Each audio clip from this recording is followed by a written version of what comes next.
फान मैन ई 23 साल की एक अनाथ और बेचारी लड़की जिसके सिचुएशन ने उसे एक ऐसा तमाचा मारा कि सरवाइव करने के लिए उसे प्रोस्टिट्यूशन करना पड़ा, मतलब अपने जिस्म को बेचना पड़ा। और ये सब उसे महज 15 साल के उम्र से ही करना पड़ा और इसी वजह से वहाँ डिप्रेस्ड रहने लगी थी। अपने डिप्रेशन को दूर करने के लिए वो ड्रग एडिक्ट भी बन गई थी और इसी एडिक्शन की वजह से वहाँ एक ऐसे माफिया लड़के के साथ मिली जिसने उसके साथ 30 दिनों तक भयंकर टॉर्चर किया। अपने गैंग और क्लाइंट से उस लड़की का इतने बार रेप करवाया कि वो लड़की अधमरी हो गई थी। और टॉर्चर की हदें यहाँ पर नहीं रुकी, उसने अपने दोस्त के साथ मिलकर उस लड़की को बहुत ही बुरा मारा पीटा, उसकी जीभ काट दी और इलेक्ट्रिक वायर से लपेटकर उसे पंखे के साथ लटका दिया। खैर एक दिन वो इस असहनीय दर्द को सह नहीं पाई, इसीलिए उसने दम तोड़ दिया। बट स्टोरी यहाँ खत्म नहीं हुई। फान के बॉडी के छोटे छोटे टुकड़े करके उसको पकाया गया, फिर कूड़ेदान में फेंक दिया गया और कुछ कुत्तों को खिला दिया गया। खैर उन दरिंदों से फान का सर डिस्पोज नहीं हो पाया, इसीलिए उसके सर को पाल कर एक हेलो किटी जलपरी जैसे डॉल के अंदर छिपा दिया ताकि अंदर क्या है किसी को पता ना चल सके। एंड इसी ब्रूटलिटी के कारण ये केस दुनिया के टॉप 10 हॉरिफाइंग मर्डर केस में से नंबर 2 पे शामिल हो गया। खैर ये मामला बहुत ही अलग ढंग से सामने आया। मई 1999 14 साल की एक लड़की दोपहर 11 से 12 बजे करीब हांगकांग पुलिस स्टेशन में एंटर करती है। उसका चेहरा पसीने से भीगा हुआ था, आंखों में डर था और उसके लब्स में कांपती हुई आवाज, सर मुझे एक औरत का भूत परेशान कर रही है पिछले 3 से 4 हफ्तों से। पुलिस वाले सुनते ही हंसने लगे और बोले, भूत? सीरियसली? क्या मजाक है ये? फिर लड़की कहती, सर मैं मजाक नहीं कर रही हूँ, मेरे बात का यकीन कीजिए, मैं बहुत ही ज़्यादा परेशान हूँ। जो कि पुलिस को लगा कि वो लड़की मजाक कर रही है, इसीलिए उन्होंने उसे समझा बुझाकर घर भेज दिया। नेक्स्ट डे वो लड़की वापस आती है और वही कहानी रिपीट करती है, लेकिन इस बार उसने कुछ ऐसा कहा जिसे सुनकर पुलिस वालों के होश उड़ गए। वो कहती है कि उस औरत का मर्डर हुआ था जिसका भूत मुझे परेशान कर रही थी, एंड जिन लोगों ने उस औरत का बेरहमी से मर्डर किया था उनमें कहीं ना कहीं गलती से मैं भी शामिल थी। नाउ पुलिस सीरियस हो जाती है और उस लड़की से पूछती है, where is this event was happened. लड़की बताती है, मेरे ही अपार्टमेंट बिल्डिंग के एक फ्लैट में।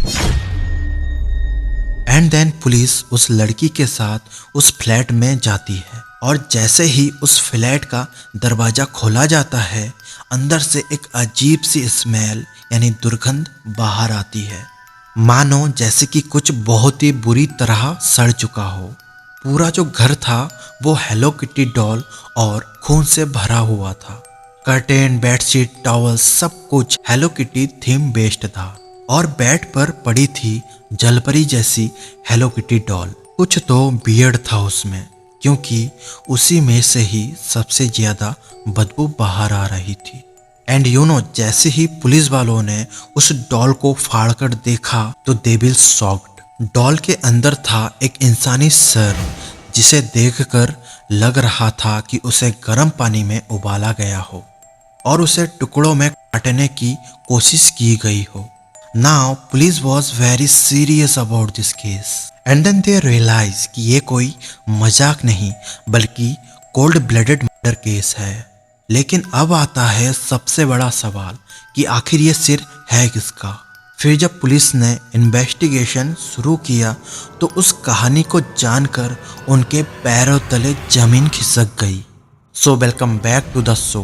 Here is Saurabh and today's case is The infamous Hello Kitty murder.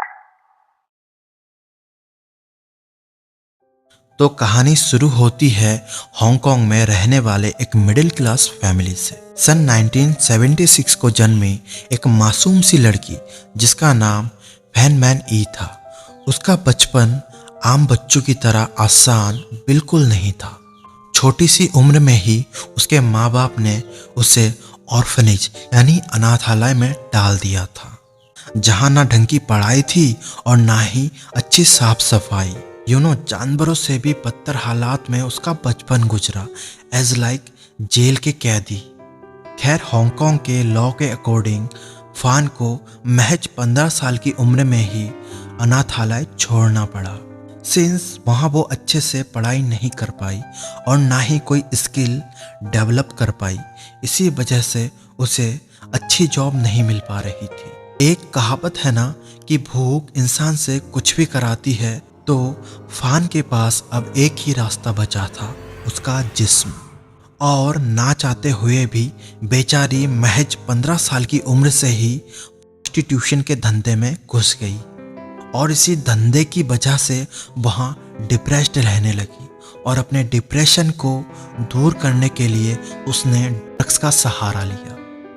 साल 1996 अर्ली 20s में आते ही वो एक बार नाइट क्लब में काम करने लगी एज अ डांसर, और वहीं से वो प्रोस्टिट्यूशन भी करने लगी थी, जहां उसको अपने ही एक क्लाइंट मार्क हिन बाई से मोहब्बत हो गया। एक्चुअली इन दोनों का दर्द सेम था, दोनों ड्रग एडिक्ट थे और गरीब भी थे, इसीलिए इन दोनों की वाइब मैच हो गई और दोनों ने शादी कर ली और कुछ ही टाइम बाद इनका एक प्यारा सा बेटा हो गया। खैर, यहाँ तक तो सब कुछ ठीक था, लेकिन अब ये प्यार फिजिकल एब्यूज और मेंटल टॉर्चर में कन्वर्ट हो गया था। फान का जो हस्बैंड था वो उसे डेली मारने पीटने लगा था। शादी के बाद उसको एक बार फिर से उन्हीं तकलीफों से गुजरना पड़ा जिससे वो ऑलरेडी बचपन में ही ऑर्फनेज में गुजर चुकी थी। खैर, अपने बच्चे की अच्छी परवरिश और खुद को एक अच्छा भविष्य देने के लिए फान ने फिर से प्रोस्टिट्यूशन करना स्टार्ट किया। एक दिन वहाँ कलून के एक नाइट डांस क्लब में काम कर रही थी, जहाँ उसकी मुलाकात चान मान लुक से हुई। चान ना सिर्फ एक ड्रग डीलर था बल्कि ट्रायड का मेंबर भी था। ट्रायड साउथ ईस्ट चाइना और हांगकांग में ऑर्गेनाइज्ड क्राइम करने वाला सबसे बड़ा सिंडिकेट है, एक ऐसा माफिया ग्रुप जिससे दूर रहना ही फान के लिए ठीक था। लेकिन इसका उल्टा हुआ, फान चान के और भी ज़्यादा करीब हो गई। नाउ चान फान को ड्रग सप्लाई करने लगा और अपने क्लाइंट के लिए फान से प्रोस्टिट्यूशन भी करवाने लगा, जिसके बदले में फान को ड्रग्स और पैसे दिए जाते थे। वक्त के साथ फान का चान और उसके दोस्तों के साथ उठना बैठना बढ़ता जा रहा था। रात भर नशा और प्रोस्टिट्यूशन, बस इसी के आसपास फान की जिंदगी घूम रही थी। फिर आई एक ऐसी रात जब वे सब नशे में डूबे हुए थे। चान का जो वॉलेट था वो सोफे में पड़ा हुआ था, तो फान ने मौके का फ़ायदा उठाया और उसके वॉलेट को चुरा लिया, जिसके अंदर $4000 थे, और वो पैसा लेकर वहाँ से नाइट क्लब चली गई। एंड ये थी फान की सबसे बड़ी गलती, जिसने उसको एक ऐसे दलदल में फंसा दिया जिससे वो बाहर कभी निकल नहीं पाई और मारी गई। दूसरे दिन सुबह चान ड्रिंक लेने गया। जब उसने पेमेंट करने के लिए अपना वॉलेट निकालना चाहा तो उसको पता चला कि उसका वॉलेट गायब है, यानी चोरी हो चुकी थी। एंड उसको सिर्फ और सिर्फ फान पर शक हुआ। एंड देन गुस्से में वो नाइट क्लब गया और फान पर चिल्लाना शुरू किया।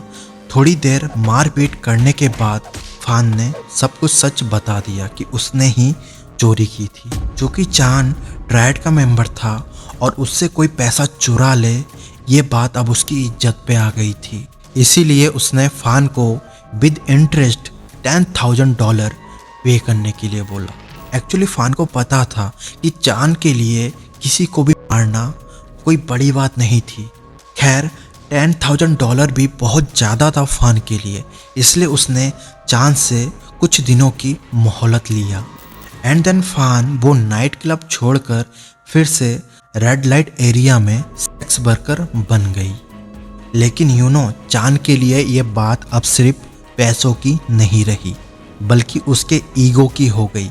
ऐसे कैसे किसी की भी हिम्मत हो गई कि उसने ट्राइड के मेंबर से पैसा चुरा लिया? ना ना ना, सजा तो देना पड़ेगा। इसीलिए $10,000 वसूलने और फान को सबक सिखाने के लिए उसने अपने गैंग के 2 मेंबर 21 साल के लियोंग बाई लूंग और 27 साल के लियोंग रिक चॉय के हेल्प से कुछ ही दिनों में फान को ढूंढ निकाला और उसको किडनैप करके एक अपार्टमेंट में ले आए। 17 मार्च 1999 ग्रैनविल रोड के जिस अपार्टमेंट में फान को लाया गया था उसका साइज बहुत ही बड़ा था। 5 बेडरूम वाले इस फ्लैट के हर एक रूम हेलो किटी थीम से मर्चेंडाइज थी। एंड देन शुरू हुआ टॉर्चर का वो सिलसिला जिसमें सबसे पहले चांद ने अपने हाई प्रोफाइल वाले क्लाइंट के साथ फान के जिस्म का सौदा किया। वहाँ हर रोज फान को अलग अलग क्लाइंट के हाथों बेच देता और उससे जितनी भी कमाई होती वो अपने पास रख लेता। एंड इस बंदे का माथा इतना ज़्यादा सनका हुआ था कि वहाँ फान से जो पैसा पाता था वो हर दिन उसका ब्याज बढ़ा देता था। एंड इसी वजह से बेचारी फान चाहकर भी उस दरिंदे का पैसा कभी चुका नहीं पाती। नाउ डे बाय डे चांद ज़्यादा से ज़्यादा क्लाइंट के साथ फान के जिस्मों का सौदा करने लगा था। लेकिन इतना सब कुछ करने के बाद भी उसका ईगो सेटिस्फाई नहीं हो रहा था। इसीलिए वहाँ अपने दोस्तों के साथ मिलकर फान से बदला लेने के लिए हैवानियत की सारी हदें पार कर दी। नाउ फान के साथ अब जो होने वाला था ना वो उसने सपनों में भी नहीं सोचा था। तीनों ने उसे बड़े ही बेरहमी से मारा और इतना मारा कि वहाँ ढंग से खड़े भी नहीं हो पा रही थी। फिर उसी दर्द में तड़पाते हुए इन तीनों दरिंदों ने फान के साथ गैंग रेप किया। बट इस टॉर्चर का सिलसिला अब यहीं रुकने नहीं वाला था। चांद ने उस फ्लैट को प्रोस्टिट्यूशन का अड्डा बना दिया था। वे लोग फान को ड्रग्स का ओवरडोज देते थे और क्लाइंट्स को बुलाकर दिन भर उसका बलात्कार करवाते थे। इसके बाद रात में वे तीनों बारी बारी से फान का रेप करते थे और अगर फान दर्द में चिल्लाती तो उन तीनों के हाथों में जो कुछ भी आता वो लोग उससे उसे मारने पीटने लगते थे। एंड इन दरिंदों का माथा इतना सनका हुआ था कि इतना टॉर्चर देने के बाद वो फान को हंसने के लिए बोलते थे और अगर फान ने हंसने से मना कर दिया तो फिर से वे लोग इसे अंधाधुन मारते पीटते थे। इतनी ब्रूटलिटी करने की वजह से फान का जो शरीर था वो नीला पड़ चुका था और उसके जख्म सड़ने लगे थे और इसी वजह से उसके बॉडी से स्मेल भी आने लगी थी। और फान की इसी बियर्ड कंडीशन की वजह से चांद का रेगुलर कस्टमर भी आने कम हो गए थे और जो क्लाइंट आते थे उनका माइंडसेट बहुत ही घिनौना था। मतलब फान को ब्रूटली तड़पते देखकर उनको मजा आता था। मतलब सिंपल समझो, फान को टॉर्चर करके वे क्लाइंट्स मजे लेते थे। बेचारी फान चिल्ला ना सके इसलिए उन दरिंदों ने उसकी जीभ काट दी। जो एक एक पल बीत रहा था फान के साथ वो मौत से भी बदतर होता जा रहा था। एंड इसी दौरान उन 3 लोगों के ग्रुप में एक न्यू मेंबर शामिल होती है जिसका नाम लाओ मिंग फेंग था। एक्चुअली इसका असली नाम रिवील नहीं किया गया क्योंकि ये माइनर कैटेगरी में आती थी और ये वही 14 साल की लड़की थी जिसका जिक्र मैंने शुरुआत में ही कर रखा था, जिसके थ्रू इस केस का खुलासा हुआ। कहा जाता है कि ये लड़की चांद के ग्रुप के एक मेंबर की गर्लफ्रेंड थी एंड वो भी उसी अपार्टमेंट में उन दरिंदों के साथ रहने लगी थी। चूंकि वो लड़की सिर्फ 14 साल की थी इसीलिए उसका माइंड वॉश करना आसान था और इसी वजह से वो भी इन दरिंदों के साथ फान के टॉर्चर में शामिल हो गई थी। एंड फान के साथ इतनी ब्रूटलिटी करने के बाद भी चांद का गुस्सा अभी भी शांत नहीं हुआ था और फिर उसने फान के साथ टॉर्चर करने का नया नया तरीका निकाला। वो भाग ना पाए, इसीलिए उन्होंने प्लास्टिक जलाकर फान के पैरों को जला दिया। इसी दौरान फान प्रेग्नेंट भी हो गई थी, लेकिन इन दरिंदों को उस पर तरस नहीं आया। ये लोग फिर भी उसके साथ गैंग करते रहे। क्लाइंट्स आने कम हो गए थे, तो इस बात का गुस्सा भी वे फान को ब्रूटली मार के निकालते थे। उस ग्रुप में जो 14 साल की नई लड़की शामिल हुई थी, वो अब डरने लगी थी इनकी टॉर्चर को देखकर। लेकिन उन दरिंदों ने इस लड़की को जबरदस्ती प्रेशराइज किया ये सब देखने के लिए। दूसरे रूम में टीवी देखकर और वीडियो गेम खेलकर जब इनका मन भर गया, तब उन्होंने फान के पूरे बॉडी में इलेक्ट्रिक वायर को लपेटकर उसको पंखे से लटका दिया और पूरी रात वैसे लटकते हुए उसको छोड़ दिया गया। पूरा दिन ये सब चलता रहता। फान के शरीर का शायद ही कोई हिस्सा बचा होगा जिसने दर्द की सारी हदों को ना छुआ हो। ये बर्बाद लोग फान को खाने में अपना मलमूत्र देते थे। अगर वो खाने से मना करती तो ये लोग उसे जबरदस्ती पीट कर खिलाते थे। हैवानियत का ये सिलसिला 30 दिनों तक कंटिन्यू चलता रहा। एंड इसी दौरान मैक्सिमम टाइम वहाँ बेहोश रहने लगी थी, क्योंकि खाने पीने में सिर्फ मलमूत्र ही दिया जाता था, तो एनर्जी कहाँ से आती। इसी बीच फान के पति ने उसे बहुत ढूंढा, पर वो कहीं नहीं मिली। तो उसके पति को लगा कि शायद वो कहीं काम पे जा रखी है, लौट आएगी। इसीलिए उसके पति ने उसे ज़्यादा नहीं ढूंढा। 15 अप्रैल 1999 फान को अधमरी हालात में बाथरूम में बंद करके वे सभी दरिंदे पार्टी करने गए थे बाहर। फिर जब वापस लौटकर वे लोग बाथरूम में गए और देखते हैं कि फान की सांसें रुक गई थी। खैर, इतने दिनों की हैवानियत के बाद फाइनली फान को आज़ादी मिल गई थी। नाउ उनको अब फान के बॉडी से छुटकारा पाना था। बाहर वो फेंक नहीं सकते थे क्योंकि वो फंस जाते। फिर उन्होंने फान के टुकड़े करके उसको कुकर में उबाला, फिर बाहर जाके अलग अलग जगह कूड़ेदान में फेंक दिया। इसी दौरान उसके बॉडी के कुछ ऑर्गन और दांत को उन लोगों ने अपने पास रख दिया एक पन्नी में एज अ ट्रॉफी। चूंकि वो उसके सर को काट नहीं पाए, इसीलिए अब उनका सबसे बड़ा टास्क था उसके सिर को डिस्पोज करना। सो उन्होंने सिर को उबालना शुरू किया और इसी दौरान उनको भूख भी लगी थी, तो उसी भगोने में उन लोगों ने नूडल्स बनाया और खा लिया। उसके सिर को इतना उबाला कि अब बस उसका स्केल ही बचा था। तो अब उसके स्केल को ठिकाने लगाने के लिए वहाँ पर पड़ी एक हेलो किटी डॉल के अंदर छिपाकर उसको सील दिया। एंड ऐसे उन दरिंदों ने बड़े ही बेरहमी से उस औरत की जिंदगी छीन ली। खैर, पुलिस को जब इस केस के बारे में सारी इन्फॉर्मेशन मिल गई तो उन्होंने उन दरिंदों को भी पकड़ लिया।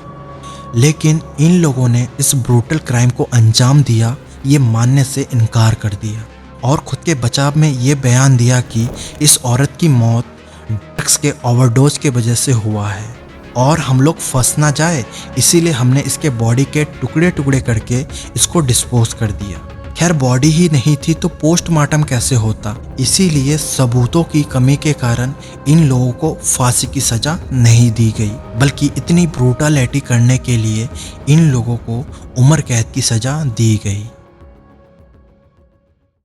और उस 14 साल के लड़की को छोड़ दिया गया क्योंकि उसने इस केस का खुलासा किया था। What do you think about this case? Please comment में अपना ओपिनियन जरूर शेयर करें। खैर, आई विल सजेस्ट यू कि आप ये वाला क्राइम भी जरूर देखें। ये दुनिया का number 1 brutal murder rape case में आता है। Okay, that's it for today. Thank you guys, please do subscribe.